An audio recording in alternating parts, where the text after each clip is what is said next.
अपनी गल रखन सरदार नवजोत सिंह जी सिद्धू।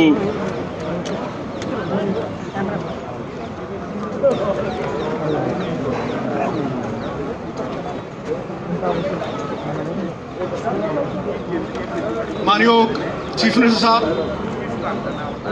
मेरे साथी साहबान, बैंस साहब, खैरा साहब, थोड़ा खैर मकदम करदा। सरकारों की नीयत में आ जाए फर्क, अगर नजारा चाहे जन्नत का क्यों ना हो गर्क हो जाए। और आज मैं हिंदी में भी बात करूंगा क्योंकि मुझे पता है ये प्लेटफॉर्म क्या है। मैं जानता हूं कि गूंगी बहरी सरकार तक अगर आवाज पहुंचानी हो तो धमाका जरूरी है। ये धमाका ही है। ये मत समझिएगा कि ये 50 लोग बैठे हैं, एक एक आदमी के पीछे 2-2 लाख पंजाबी बोलता है इस मंच से, 2-2 लाख पंजाबी। और अगर कोई एमपी बैठा है तो 15 लाख लोग उसके पीछे बोलते हैं। तो ये हीरे हैं, ये पंजाब के चुने हुए नुमाइंदे।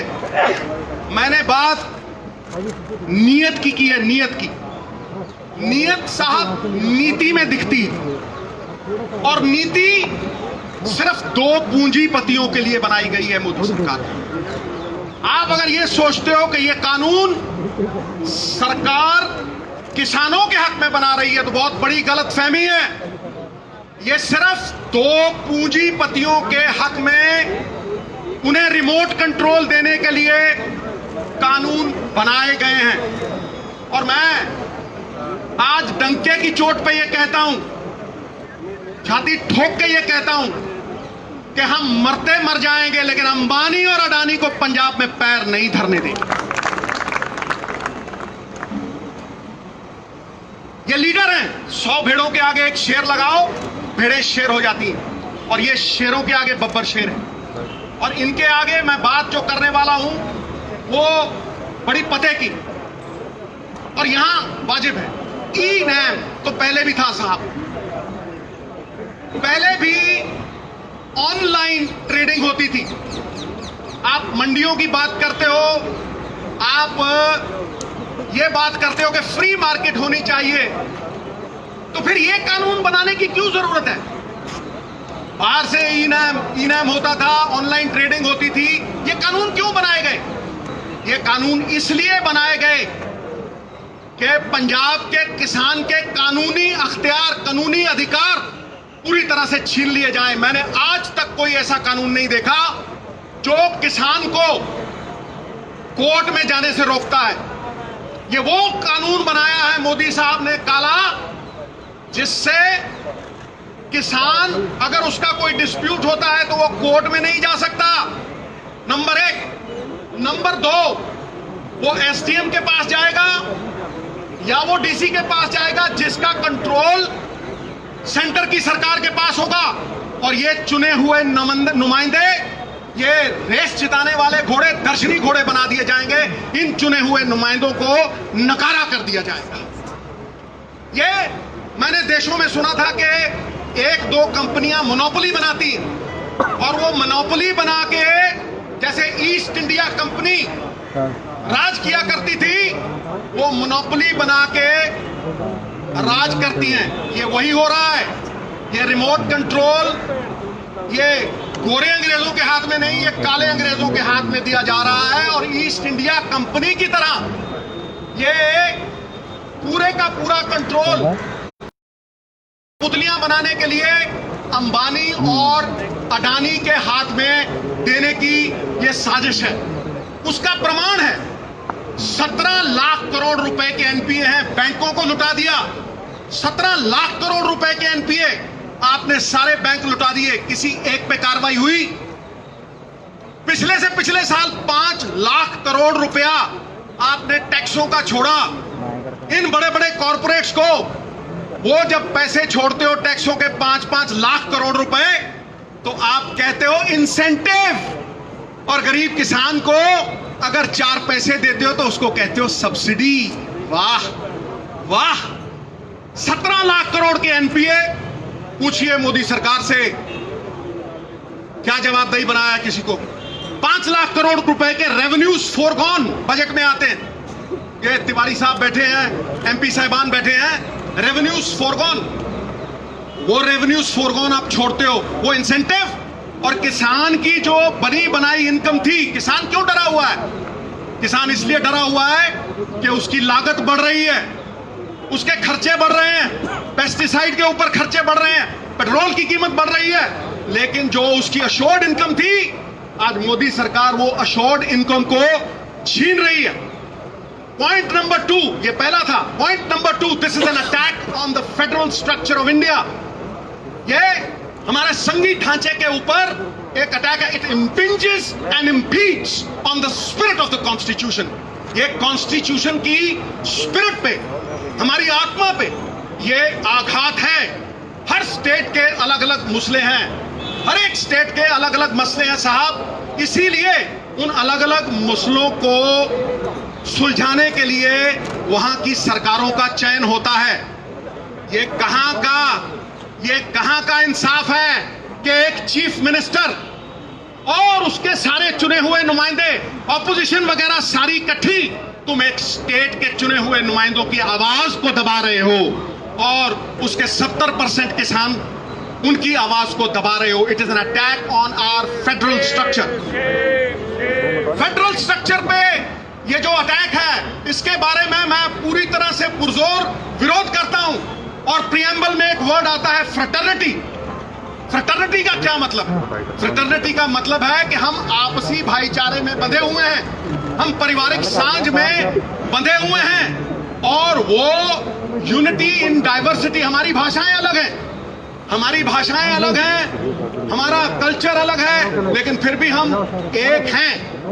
तो जब हम अपने स्टेट की बात बुलंद कर रहे हैं या किसी इंडिविजुअल किसान की बात बुलंद कर रहे हैं, हम किसान के साथ साथ हम संविधान के पक्ष में लड़ाई लड़ रहे हैं। हम आज संविधान के पक्ष में खड़े हैं, अपने फेडरल स्ट्रक्चर के पक्ष में खड़े हैं। एकता तो जेल की भी होती है, लेकिन साहब ये जेल की एकता नहीं है, ये आपसी भाईचारे की हिंदुस्तान की एकता है।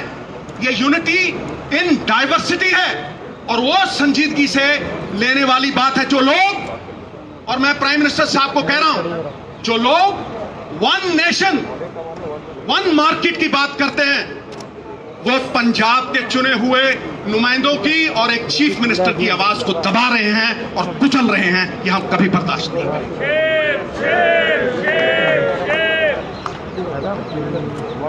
जीएसटी की तरह यह पंजाब की इनकम पे वार है। तुम हमारे ही पैसे लेते हो। जीएसटी में तुमने फाइनेंशियल कंट्रोल ले लिया और सारे पैसे स्टेट के बिहाफ पे तुमने वो इकट्ठे किए और तुम हमें ही वो पैसे देने लगे। ये कहां का इंसाफ है भाई?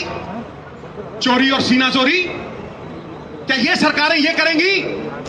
हमारे पैसे लेके तुम ये कहते हो कि हमसे लोन पे वापस ले लो। धिक्कार है ऐसी सरकार पे। काहे का फेडरल ढांचा, फिर काहे की आपसी भाईचारक सांझ? और तुम इकोनॉमिक ब्लॉकेड लगाते हो। I am using the word economic blockade. तुम हमारी रेलें रोकते हो, हाँ? तुम सामान नहीं पहुंचने दोगे, तुम थ्रेटन करते हो हमें। एक तो तुम हमारे किसान की, और ये किसानी is a way of life in Punjab. ये जीवन जीने का एक तरीका है, ये हमारी पगड़ी है। तुम हमारी पगड़ी को हाथ डालोगे तो वो हाथ तोड़ के डालो। हमारी पगड़ी को हाथ डालोगे वो हमें मंजूर नहीं है। और मैं आज भी ये कहता हूं कि तुमने हमें सवेरे भी रोकने की कोशिश की। किसानी का संघर्ष जो है वो पवित्र संघर्ष है, झंडे में डंडे वाला संघर्ष है, नॉन वायलेंट संघर्ष है। तुम उस संघर्ष को बाहरी ताकतों के साथ जोड़ोगे तो तुम किसान का निरादर कर रहोगे, उसका अपमान करोगे, वो हम सहन नहीं करेंगे। अगली बात मैं कर रहा हूं, पहले आपने जीएसटी छीन लिया हमारी मंडियों से। 5,000 करोड़ रुपया, सीएम साहब बैठे हैं, बाकी लोग बैठे हैं, 5,000 करोड़, पिछले साल 4,000 करोड़, इस साल 5,000 करोड़ बाप दादाओं ने, हमारी पुश्तों ने, 4 पीढ़ियों ने मिलके वो इंफ्रास्ट्रक्चर खड़ा किया है। मैं पूछता हूं नरेंद्र मोदी जी से कि मोदी साहब, जहां आपने ये मंडियां नहीं है, जहां आपने ये पहले लागू किया, मुझे ये बताएं कि वहां का किसान, उसकी क्या हालत है। वो लेबर कर रहा है, वो लेबर कर रहा है। देखिए आप, मैं स्टेटों का नाम नहीं लेना चाहता क्योंकि वो भी सब में हमारी पगड़ी है, हम जानते हैं। लेकिन तुम हमारे किसानों को लेबर करवाओगे, इस पगड़ी को हम पैरों में नहीं लड़ने देंगे। और ये संघर्ष हमारा गहना बनेगा। मन्नू साडी दातरी असी मन्नू दे सोए, जो जो मन्नू वटदा असी धूम सवल्ले होए, असी धूम सवल्ले। चूने की छत के ऊपर जितने थप्पड़ मारोगे वो उतनी ही सख्त, उतनी ही तगड़ी होती जाएगी। ईंट को आग में डालोगे, सोने को आग में डालोगे, वो पक जाएगा और भी चमकेगा। मैं अगला पॉइंट जो है वो ये कह रहा हूं कि पहले आपने जीएसटी छीना, फिर आप हमारी मंडियों पे आ गए। 28,000 आड़तियां रजिस्टर्ड, 5 लाख मजदूर जो मंडियों में काम करता है, हमारे बाप दादाओं का बना हुआ इंफ्रास्ट्रक्चर, तुम उसे बर्बाद करने के ऊपर तुले हो। और जहां तुमने ये फ्री मार्केट लगाई है वहां किसान लेबर कर रहा है। उसके बाद मैं अगली बात करता हूं, क्या यह अकेले पंजाब की बात है? क्या ये अकेले सिर्फ चीफ मिनिस्टर की बात है या इन एमएलओ की बात है? नहीं, ये हर हिंदुस्तानी की बात है, क्योंकि फूड इन्फ्लेशन आएगी, भुखमरी आएगी। मैं कह रहा हूं आज, कैसे कह रहा हूं? क्योंकि आपने इस कानून में अंबानी और अडानी साहब जैसे लोगों को होर्डिंग को लेजिटिमाइज कर दिया। आपने उसमें लिख के दिया कि आप ये अनाज अपने गोदामों में रखिए, 50 गुना और 100 गुना बेचिए, 50 गुना और 100 गुना बेचिए। भुखमरी का कारण क्या है? मैं डंके की चोट पे कहता हूं, कोई डिबेट कर ले मेरे साथ कोई। भुखमरी का कारण ये नहीं है कि अनाज नहीं है, अनाज होता है साहब, अनाज गोदामों में होता है अंबानी और अडानी साहब के, लेकिन वो गरीब की पहुंच के परे हो जाता है, इसलिए इन्फ्लेशन आती है। और इन्फ्लेशन का असर अमीरों पे नहीं होता। हम तो कहते हैं भर दे भैया, अपना टैक्स भर दे, कोई चक्कर नहीं। लेकिन जो गरीब 500 रुपए कमाता है, वो 500 रुपए की वैल्यू 200 रह जाती है। जो वो 500 में खरीदता था वो 2000 में खरीद नहीं पाता। तुम्हारी जीएसटी ने व्यापारी मारा, और आज ये काले कानून किसानों को मार रहे हैं, हमारी पहचान को मिटा रहे हैं। बाबा नानक ने दी थी ये हमें पहचान, मरते हुए मर जाएंगे, इस पहचान को नहीं मिटने देंगे। नाम ही खो दोगे तो किधर जाएंगे, और पहचान खो देंगे सिद्धू तो बिखर जाएंगे, नहीं बिखरने देंगे। और आखिरी पॉइंट जो मैं कहना चाहता हूं वो ये है कि आप एहसान फरामोश हो गए, आप एहसान फरामोश हो गए हो। मैं डंके की चोट पे कहता हूं। किस तरह से कहता हूं? क्या पंजाब को ग्रीन रेवोल्यूशन की जरूरत थी? नहीं, पंजाब ने पूरे देश का पेट भरा, 2% लोगों ने 67% लोगों का पेट भरा। फिर तुमने गरीब को अन्न कैसे दिया? सस्ती MSP Punjab, Haryana, western UP से उठा के आपने 80 करोड़ लोगों का पेट भरा, और उसी को पीडीएस द्वारा उन्हें सप्लाई किया। पेट्रोल 6 रुपए का था 92 में, 78 का हो गया, और किसान की एमएसपी 3 गुना बढ़ी। वो 12 गुना, 17 गुना, और ये 3 गुना। कॉर्पोरेटों में जो काम करते हैं 1,000 गुना उनकी तनख्वाह बढ़ गई। और 1982 से लेके किसान की एमएसपी सिर्फ 15 गुना। ये कहां का इंसाफ है? ये किस तरह हम बयां करें? चाहे मंडी एमएसपी मॉडल हो या दूसरा, पहले केंद्र ने हमें इस्तेमाल किया और फिर यूज एंड थ्रो वाली पॉलिसी करके इन्होंने हमें फेंक दिया। ये 3 पॉइंट मेरे इस केंद्र की सरकार को कहीं भी किसी को भी भेज दे और बहस कर ले, खुलेआम जहां बुलाएंगे मैं आऊंगा। यदि हार गया, राजनीति सदा के लिए छोड़ दूंगा, सदा के लिए। मैं डंके की चोट पे कहता हूं, उन्हें यह फिक्र है, आखिर में ये मैं शेयर करके फिर सीएम साहब के हवाले स्टेज करता हूं। उन्हें यह फिक्र है हरदम, नई तर्जे जफा क्या है? तर्जे जफा होती है जुल्म।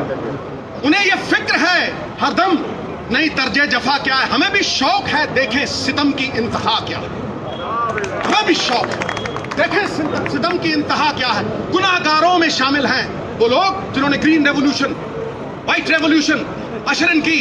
गुनाहगारों में शामिल हैं, गुनाहों से नहीं वाकिफ। अरे सितम करते हैं वो, खुदा जाने खता क्या है। बात खत्म।